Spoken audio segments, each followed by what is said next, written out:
This is 7 National News, and in our top story, the UAE Vice President, Prime Minister and ruler of Dubai, His Highness Sheikh Mohammed bin Rashid Al Maktoum, received the Algerian Minister of Justice, Tayyib Bellaiz, at Zabel Palace on Tuesday. The visiting minister conveyed to Sheikh Mohammed warm greetings from the Algerian President, Abdelaziz Bouteflika. The ruler of Dubai and his guest discussed bilateral cooperation between the UAE and the People's Democratic Republic of Algeria.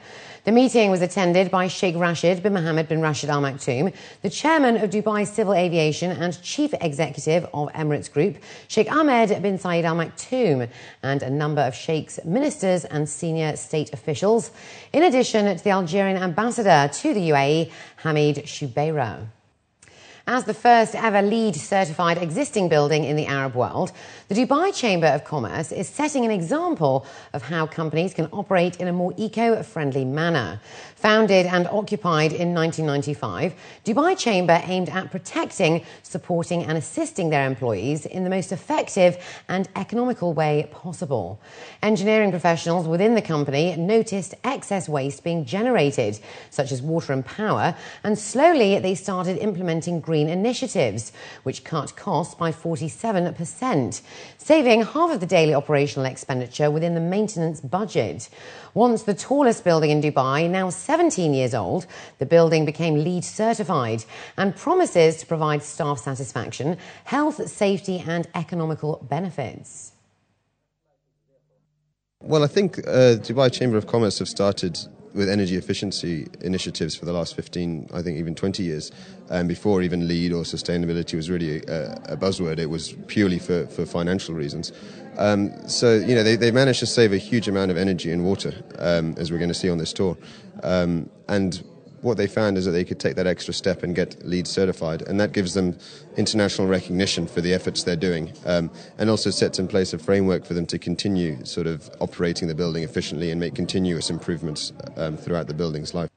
And in the tour of the Dubai Chamber headquarters held this morning, the Emirates Green Building Council shared the LEED and post-LEED green building efforts implemented in the renovated building, as well as several pioneering green features. Saeed Alabar, the vice chairman of EGBC, aims for existing buildings across the country to go green and generate a more sustainable environment for the UAE.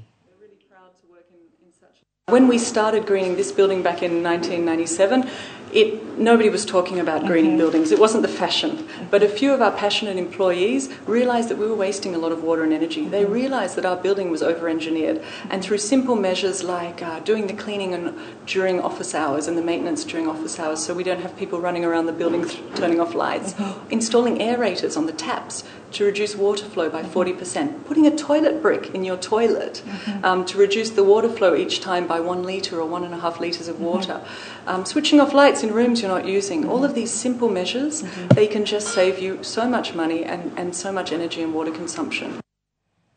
Over in the capital, design work is underway for a metro and light rail transit system. The Abu Dhabi Department of Transport were given the go-ahead by the Executive Council after funding for the project was approved. The Abu Dhabi Metro is set to stretch across 131 kilometres, connecting the central business district with Sawa Island, Reem Island, Saadiyat Island, Yas Island, Abu Dhabi International Airport and Masdar, the capital city district, Emerald Gateway, Zayed Sports City and Adneg. The first phase of the development will cover 18 kilometres of the rail system, and a monorail track, which will be part of the system, is set to be 40 kilometres long. Small and medium-sized enterprises are the backbone of every economy, and Dubai's Department of Economic Development is keen on developing the business potential among the youth. According to the DED, it is best to tap into these talents between the age of the group 15 to 25 years old. The Young Entrepreneur Competition, now in its 8th year, saw more than 2,500 students from high schools and universities across the UAE participate.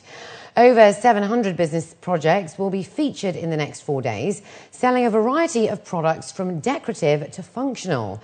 Shoppers with a purchase of 200 dirhams and more will get a chance to win as well. At the end of the competition, 10 winners will be chosen out of the 25 finalists. Organisers say that many of the projects will prove to be viable businesses in the future and further contribute to Dubai and the UAE's economy.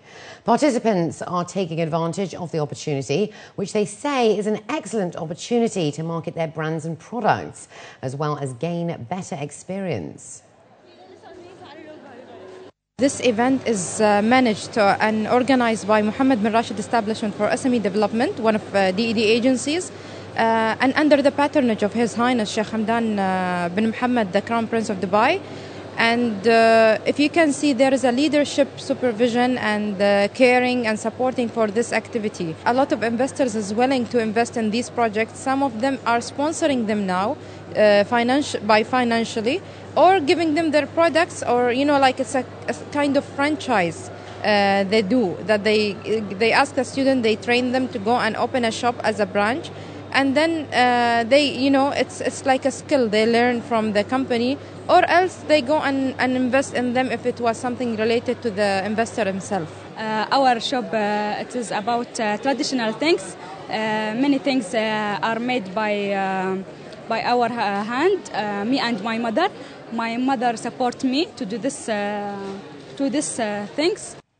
And finally this evening, with unhealthy eating and a fast food lifestyle, a main cause for the rise in obesity and diabetes in the Emirates, clean eating is now in focus, and more restaurants are opening their doors to welcome customers to a healthy eating lifestyle.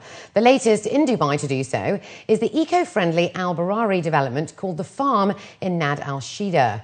The restaurant boasts both local and international organic produce that is 100% traceable from the source. Not only does the venue cater to any diet, be it a customer with diabetes, allergies or vegan clientele, customers are able to create their own dishes by ordering through interactive iPad menus. The Farm also prides itself on being an ethical restaurant.